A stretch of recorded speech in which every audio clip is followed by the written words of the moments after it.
Welcome to view point. సెలవు వచ్చిందంటే ఇంట్లో నాన్ వెజ్ గుమగుమలు ఉండాల్సిందే, లేదంటే ఏదో వెలితిగా అనిపిస్తోంది. హాలిడే రోజు కూడా స్పెషల్ ఫుడ్ లేకపోతే ఏం బాగుంటుంది.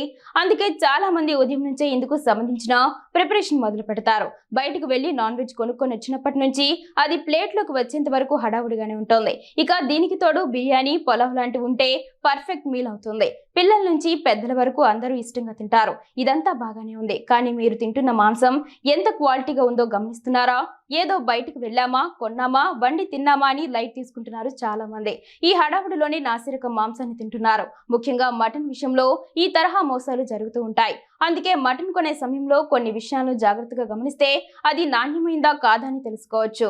మాంసం తీసుకునేటప్పుడు ఖచ్చితంగా చెక్ చేయాల్సింది రంగు. మాంసం ఎర్రగా ఉండాలి. నిజానికి ఫ్రెష్ మటన్ రంగు చాలా ఎర్రగా ఉంటుంది. దాన్ని బట్టే చెప్పవచ్చు అది క్వాలిటీ మాంసం అని. అదే నిల్వ ఉంచిన మాంసం అయితే రంగు మారిపోతుంది, క్రమంగా పాలిపోయి గ్రే కలర్ లోకి మారుతుంది. దాన్ని బట్టి అది తాజా మాంసం కాదని అర్థం చేసుకోవాలి. మాంసం వాసనను బట్టి కూడా అది తాజాగా ఉందా లేదా అన్నది చెప్పవచ్చు. ఫ్రెష్ మీట్ అయితే వాసన చూడగానే తెలిసిపోతుంది. ఒకవేళ పాడైపోయిన మాంసం అయితే పుల్లటి వాసన వస్తుంది, వెంటనే దాన్ని అవాయిడ్ చేయాలి. మాంసం క్వాలిటీగా ఉందో లేదో చెక్ చేయడానికి మరో పద్ధతి ఉంది.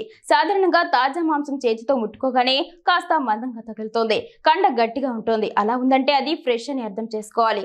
అయితే పాడైపోయిన మాంసం లేదా నకిలీ మాంసాన్ని ఇలా ముట్టుకున్నప్పుడు మందంగా అనిపించదు, చాలా సాఫ్ట్ గా ఉంటుంది. మరి ఎక్కువ రోజుల పాటు నిల్వ ఉంచింది అయితే స్టికీగా ఉంటుంది, అంటే మాంసం సాగిపోతోంది.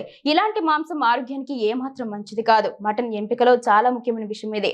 సాధారణంగా తక్కువ వయసున్న మేకల మాంసాన్ని ఎక్కువ మంది ప్రిఫర్ చేస్తారు. కండ బాగుంటుందని, టేస్టీగా ఉంటుందని అంటారు. పైగా ఇది త్వరగా ఉడుకుతుంది. అయితే ఎక్కువ రోజుల పాటు నిల్వ ఉంచిన ముదిరిపోయిన మాంసాన్ని కొంతమంది అమ్ముతూ ఉంటారు. ఇప్పుడు చెప్పే చిట్కా పాటిస్తే ఈ ముదురు మాంసాన్ని కొనకుండా బయటపడొచ్చు. మాంసంలో ఎముకలు చిన్నగా ఉన్నాయంటే అది ఫ్రెష్ది అని అర్థం. కొన్ని ముక్కల్లో ఎముకలు చాలా పెద్దగా ఉంటాయి. మాంసం కూడా గట్టిగా అయిపోతోంది. ఇలా ఉందంటే అది ముదిరిపోయిందని గమనించాలి.